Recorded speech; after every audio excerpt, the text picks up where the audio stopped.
வணக்கம் டிஎன்பிஎஸ்சி நண்பர்களே. சிந்து சமவெளி நாகரிகம் என்னும் தலைப்பில் கடந்த 15 ஆண்டுகளில் கேட்கப்பட்ட மிக முக்கியமான 25 வினாக்கள் பார்க்க போகிறோம். கேள்வி எண் 1, சிந்துவெளி நாகரிகம் எந்த காலத்தைச் சேர்ந்தது? பதில் வெண்கல காலம். செம்பு மற்றும் தகரம் சேர்ந்து வெண்கலம் உருவாக்கப்பட்ட காலத்தைச் சேர்ந்த நாகரிகம் இது என்பதால் சிந்துவெளி நாகரிகம் வெண்கல காலம் என அழைக்கப்பட்டது. கேள்வி எண் 2, மொஹஞ்சதாரோவில் கண்டுபிடிக்கப்பட்ட மிகப்பெரிய கட்டிடம் எது? பதில் தானிய களஞ்சியம். மொஹஞ்சதாரோவில் கண்டுபிடிக்கப்பட்ட தானிய களஞ்சியமே அங்குள்ள மிகப்பெரிய கட்டடமாகும். உணவு தானியங்களை சேமிக்க இது பயன்படுத்தப்பட்டது. கேள்வி எண் 3, கப்பல் கட்டும் தளம் எந்த சிந்துவெளி நாகரிக தளத்தில் கண்டுபிடிக்கப்பட்டது? பதில் லோத்தல். கேள்வி எண் 3, மொஹஞ்சதாரோ என்ற சொல்லின் பொருள் யாது? இறந்தவர்களின் மேடு. சிந்து மொழியில் மொஹஞ்சதாரோ என்றால் இறந்தவர்களின் மேடு என்று பொருள்.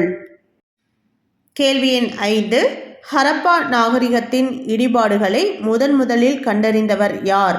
பதில் சார்லஸ் மேசன். கால்நடைகளின் எச்சங்களை கொண்டு கார்பன் 14 வயது கணிப்பு முறையில் சிந்துவெளி நாகரிகத்தின் காலம் என்ன? பதில் கிமு 3300 to கிமு 1900. வினா எண் 7, சிந்துவெளி மக்கள் எங்கு வணிகம் மேற்கொண்டனர் என்பதற்கான சான்று எங்குள்ளது? பதில் மெசபடோமியா. கேள்வி எண் 8, ஹரப்பா நாகரிகம் எந்த வகையைச் சேர்ந்த நாகரிகம்? பதில் நகர்ப்புற நாகரிகம். சிந்துவெளி நாகரிகம் மிகச்சிறந்த திட்டமிடப்பட்ட தெருக்கள், கட்டடங்கள் மற்றும் நிலத்தடி வடிகால் அமைப்புடன் கூடிய ஒரு நகர்ப்புற நாகரிகம் ஆகும். வினா எண் 11, பழமையான இந்திய தொல்லியல் துறையின் முதல் இயக்குனர் யார்? பதில் அலெக்சாண்டர் கன்னிங்ஹாம். வினா எண் 10, சிந்துவெளி மக்கள் எங்கு உழவு செய்ததற்கான முதல் சான்று கிடைத்துள்ளது? ஆப்ஷன் சி காலிங்கன். வினா எண் மாறி இருக்கு, கொஞ்சம் அட்ஜஸ்ட் பண்ணிக்கோங்க. வினா எண் 9, காளிபங்கன் எந்த மாநிலத்தில் அமைந்துள்ளது? பதில் ராஜஸ்தான். வினா எண் 13, சிந்துவெளி மக்கள் அறியாத உலோகம் எது? இரும்பு. சிந்துவெளி நாகரிகம் ஒரு வெண்கல கால நாகரிகம். இவர்களுக்கு இரும்பு பற்றி கல்வி அல்லது அறிவு இருக்கவில்லை. வினா எண் 12, பானை செய்யும் சக்கரத்தை முதலில் பரவலாக பயன்படுத்திய நாகரிகம் எது? ஆப்ஷன் ஏ சிந்துவெளி நாகரிகம். ஆப்ஷன் ஏ சிந்துவெளி நாகரிகம். வினா எண் 15, பனை ஓடுகளில் கீறப்பட்டுள்ள குறியீடுகள் எதை குறிக்கின்றன? பி சிந்துவெளி எழுத்துக்கள். பனை ஓடுகளில் கீறப்பட்டுள்ள குறியீடுகள் எதை குறிக்கின்றன? பதில் சிந்துவெளி எழுத்துக்கள்.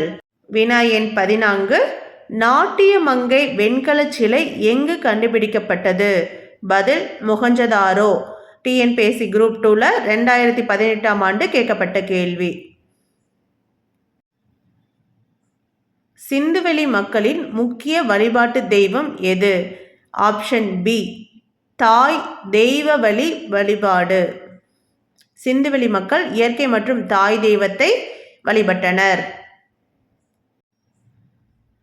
வினா எண் 17, சுடுமண் பொம்மைகள் தயாரிப்பதில் சிந்துவெளி மக்கள் எதை பயன்படுத்தினர்? பதில் களிமண். சுடுமண் பொம்மைகள் தயாரிப்பதில் சிந்துவெளி மக்கள் எதை பயன்படுத்தினர்? பதில் களிமண். வினா எண் 16, பழங்கால மனிதர்கள் எங்கு முதலில் குடியேறினர்? பதில் ஆற்றங்கரைகள். பழங்கால மனிதர்கள் ஆற்றங்கரையில் முதலில் குடியேறினர். வினா எண் 20, சிந்துவெளி முத்திரைகளில் பெரும்பாலும் எந்த விலங்கின் உருவம் பொறிக்கப்பட்டுள்ளது? பதில் ஆப்ஷன் பி காளை. சிந்துவெளி மக்களுக்கு குதிரையின் பயன்பாடு தெரியாது. வினா எண் 19, உலகின் மிக பழமையான வியக்கத்தக்க நீர் மேலாண்மை அமைப்பு எங்குள்ளது? Option B Dholavira. உலகின் மிக பழமையான வியக்கத்தக்க நீர் மேலாண்மை அமைப்பு எங்குள்ளது? Option B Dholavira. வினா எண் 22, சிந்துவெளி மக்கள் எந்த தானியத்தை முதன்மையாக பயிரிட்டனர்? கோதுமை மற்றும் பார்லி. சிந்துவெளி மக்கள் எந்த தானியத்தை முதன்மையாக பயிரிட்டனர்? கோதுமை மற்றும் பார்லி. வினா எண் 21. ஹரப்பா நாகரிகத்தின் வடக்கு எல்லையாக உள்ள இடம் எது? ஆப்ஷன் பி மாண்டா, காஷ்மீர். டிஎன்பிஎஸ்சி குரூப் 2 2019 கேட்கப்பட்ட கேள்வி. கேள்வி எண் 24. சிந்துவெளி நாகரிகத்தின் வீழ்ச்சிக்கு முக்கிய காரணமாக கருதப்படுவது எது? நிலநடுக்கம், ஆரியர்களின் படையெடுப்பு, ஆற்று வெள்ளம் மற்றும் பருவநிலை மாற்றம். மேற்கண்ட அனைத்தும். வினா எண் 23. சிந்துவெளி வீடுகளில் கட்டடப் பொருட்கள் என்ன? பதில் ஆப்ஷன் பி சுடப்பட்ட செங்கற்கள். டிஎன்பிஎஸ்சி குரூப் 1 2022 கேட்கப்பட்ட கேள்வி. வினா எண் 25. தமிழ்நாட்டில் கீழடி அகழ்வாராய்ச்சி எங்கு எந்த ஆற்றின் கரையில் அமைந்துள்ளது? ஆப்ஷன் பி வைகை நதி. இது டிஎன்பிஎஸ்சி குரூப் 2 2020 கேட்கப்பட்ட கேள்வி. நன்றி டிஎன்பிஎஸ்சி நண்பர்களே, வெற்றிக்காக தொடர்ந்து படிப்போம். இந்த வினாக்கள் உங்களுக்கு பிடிச்சிருந்தா சப்ஸ்கிரைப் பண்ணி பெல் ஐக்கானை கிளிக் பண்ணுங்க. அடுத்த வீடியோவில் மீண்டும் 25 முக்கிய வினாக்களோடு சந்திப்போம்.